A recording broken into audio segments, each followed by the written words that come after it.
What's up, everybody? Welcome to another monthly ranking video where I rank every movie I watched for the first time of each month.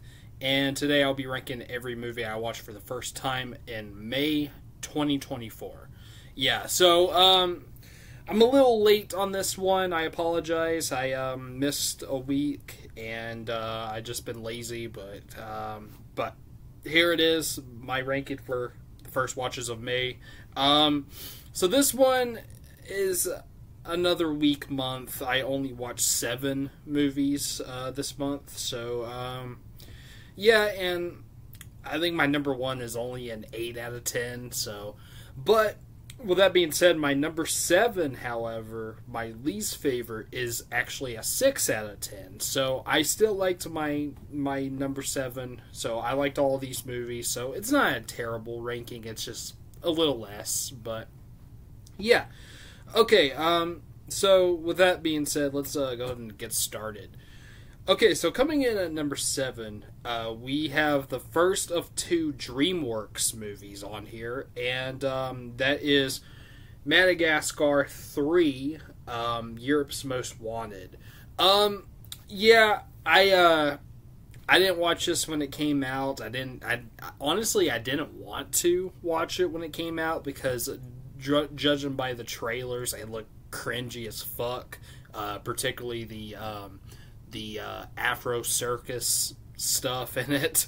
If you've seen it, you know what I'm talking about. And watching this movie, I will say that was still kind of cringy. But other than that, I actually didn't mind this movie. Well, also another thing I forgot to mention, but another thing, I didn't want to watch this movie anyways because when it came out because I didn't like the second movie. I love the first Madagascar. The first Madagascar is great in my opinion, but the second one was disappointing. Wasn't a fan. But this one, the third one, I didn't mind it. I didn't love it, but I didn't mind it. It was all right. There were some funny moments in it, I thought. I don't know. It's not great, but it's fine for what it is. I do think it's weird that Noah Baumbach, of all people, wrote this movie. And I actually heard that he wrote it to try to pay for his divorce, which is kind of funny. But and those of y'all don't know who Noah Baumbach is, he's a good director. He directed movies such as The Squid and the Whale, Greenberg, Marriage Story. But it's just odd that he wrote a kids movie and the third Madagascar movie of all things. But yeah, Jessica Chastain is in this. She was actually very good. I really liked her accent in this movie. I couldn't believe it that she did that accent, but she did a great job at it. Bryan Cranston as well was pretty good, and Frances McDormand was good as the villain, but I didn't really care for the villain all too much. She was just a little too cartoony, if you know what I mean. But yeah, it was a fine movie though. It was okay. It was all right. Didn't hate it. It is my least favorite that I saw this month, but it was still okay. So yeah, Madagascar 3, Europe's Most Wanted is number 7. My least favorite, yeah. Okay, coming at number 6 is the only movie that I own right now, and this was a movie that I actually watched with Cade. We actually watched this movie the same day right after we recorded that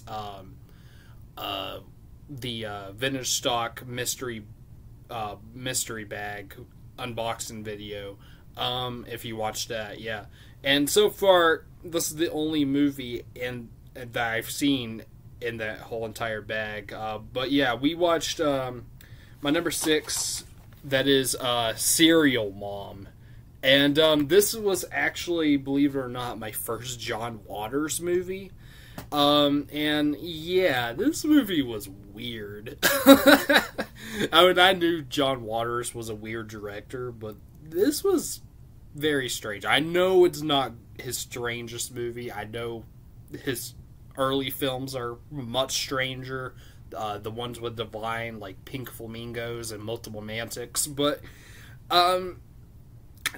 So I know it's not his weirdest movie, but with that being said, it was still weird as fuck, and I don't know. I enjoyed it, but it was just a little bit too much for me. And I'll watch it again whenever after I do the John Waters ranking. I'll watch it again, but whenever I watch like all of his films, I'll definitely give it another rewatch for the ranking. But it was very bizarre.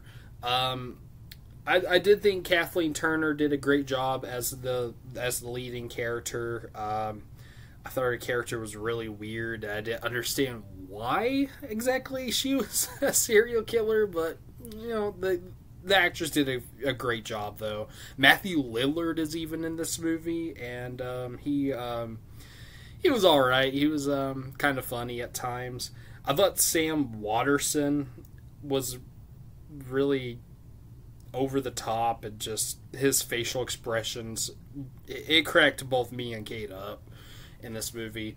And this is just a dumb story. It's a dumb comedy movie. It's pretty cringy at times. There's a really cringy masturbation scene in it.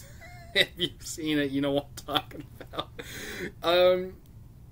But it's I think it's good for what it is. It's just a dumb black comedy movie, and I think it succeeds of what it's trying to be. So yeah, it's not a bad movie. It's just a little, I don't know.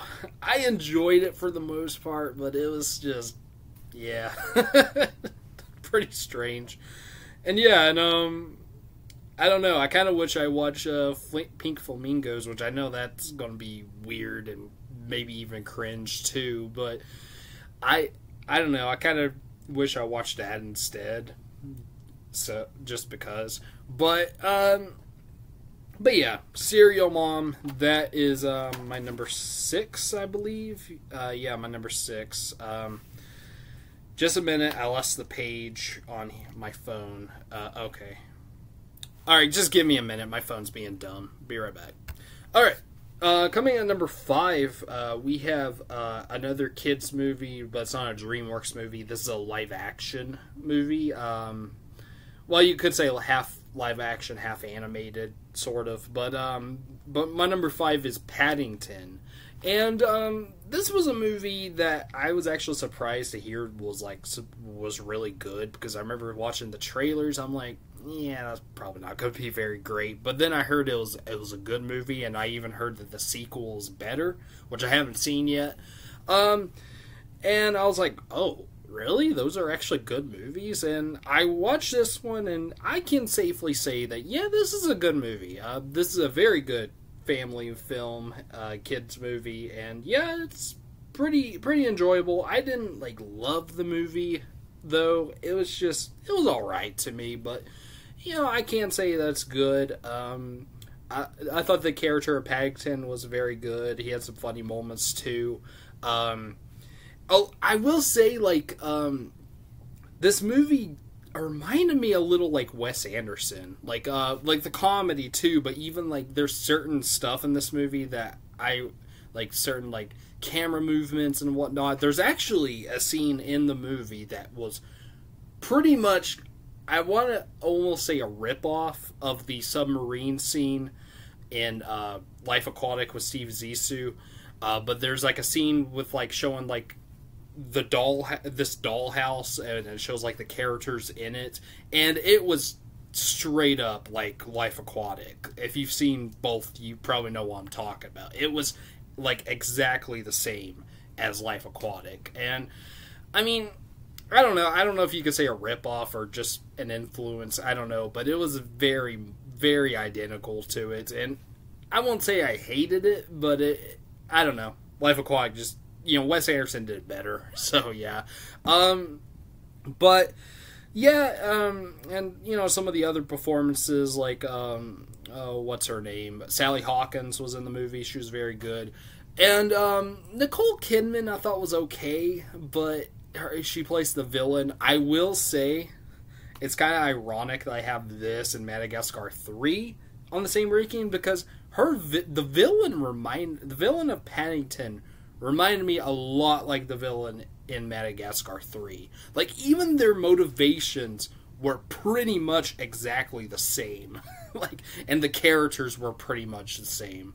But yeah, I don't know. I kind of thought that the villain was kind of the weakest thing about this movie, but it's whatever. I am looking forward to the sequel. I hope I'll like it better, because this movie is only a 7 out of 10, but yeah, I still enjoyed it for what it was. It was fine. So yeah, Paddington is my number 8. Or no, number 5, sorry. Okay, coming in at number 4, we have the other DreamWorks movie, and that is The Croods. Now, I actually did watch some of this movie in school, I remember, like, not long after it came out. Like, I remember I actually did watch the ending to this movie and most of the rest of the film, but I don't think I watched it all the way through, so that's why I'm counting it as a first watch movie. But, I remember thinking whenever I saw it at school, I was like, it's okay. And that's kind of how I thought about this time around. I think I liked it a little better this time around, but it's not DreamWorks' best movie, but it's fine. It's a decent DreamWorks movie, decent kids movie. I did like it better Madagascar 3. The voice acting I thought was very good, especially from Nicolas Cage and Emma Stone, who are two actors I love. And yeah, they did a great job. Nicolas Cage especially did a surprisingly good voice acting job. And it was still kind of Nicolas Cage. It still kind of felt like a Nicolas Cage character, and it was funny to hear him do like caveman grunts. So yeah, but yeah, it was a decent movie. And the animation's very good too. There's a sequel which I will watch for the DreamWorks ranking. I don't know if it'll be as good. I'm expecting to be a little worse, even if it is okay. But yeah, it was fine. Yeah, The Croods, that's my number 4. Okay, coming at number 3, we have the first of 2 Robert Rodriguez films, and and my number 3 is The Faculty. This was a pretty ridiculous, I don't know what you would call it, a teen horror film, I guess. Kind of a horror comedy, I would say. But, you know, for what it was, I enjoyed it. It did remind me a bit like The Lost Boys, I will say, especially with the twist villain in the movie, which I thought that, while I didn't see it coming, I will say I thought it was a little unnecessary, the whole thing with the twist villain. I didn't see it coming. I didn't really expect the person to be the villain. But yeah. My favorite character was Stokely. I thought she was awesome, and the actress who played her was amazing. And she was definitely the best thing about this movie. Who was the actor who played her? Cella Duvall. Yeah, she was phenomenal. She was, honestly, I thought that, well, either her or Robert Patrick is a toss-up. Robert Patrick might have been the best part of this movie, but he was great. I even thought that Elijah Wood was good too. Some of the other actors, they're either okay or not very good. I did think the actress who played Mary Beth was okay. Laura Harris, she was fine. And the rest of the actors, although Piper Laurie's in this movie, who is one of my least favorite actors ever, but she was better in this than she was in Carrie. I said it, yeah. If you don't know, I hated her performance in Carrie as Carrie's mom. Like, one of the worst performances I've ever seen, and I stand by that. I don't understand why people loved her performance in that movie. She was terrible. I said it. She was okay in this one, I guess. But yeah, anyways, oh yeah, Christopher McDonald's in this movie too. I forgot. He's like in almost every 90s movie, pretty much. But, Yeah, it was fine. It was, I mean, it was good. I enjoyed it for the most part. It wasn't like an amazing movie, some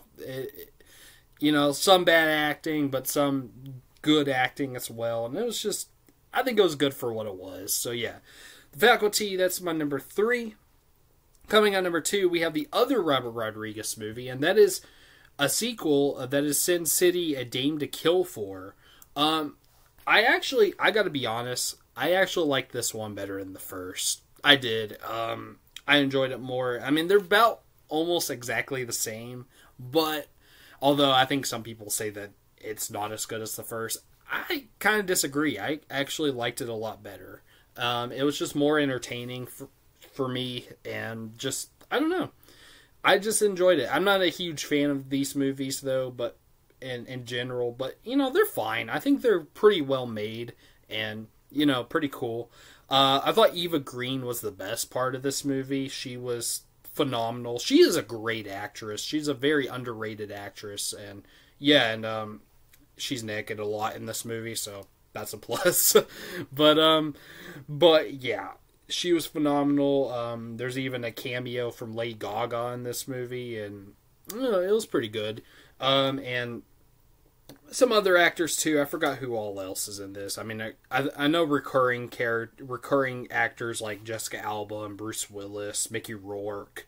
They're back, and Josh Brolin as well. I didn't really like Joseph Gordon-Levitt's character, but oh yeah, Rosario Dawson's back too.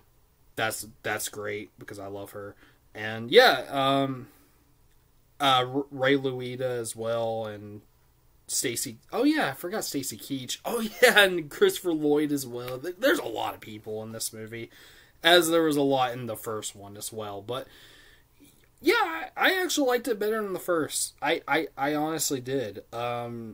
And I kind of liked it a little bit better than The Faculty. I wasn't sure which one I liked better, but I don't know. I just decided to put this over The Faculty just because I kind of liked it just a little bit better. Yeah, I think some people said that it wasn't very good and it wasn't as good as the first. I disagree. I liked it a lot better in the first movie, and yeah, I enjoyed it. Sin City: A Dame to Kill For is number 2. And coming out number 1, my favorite movie, my favorite first watch of May 2024 is a movie that came out last year, and it was even a Best Picture nominee. That is The Holdovers.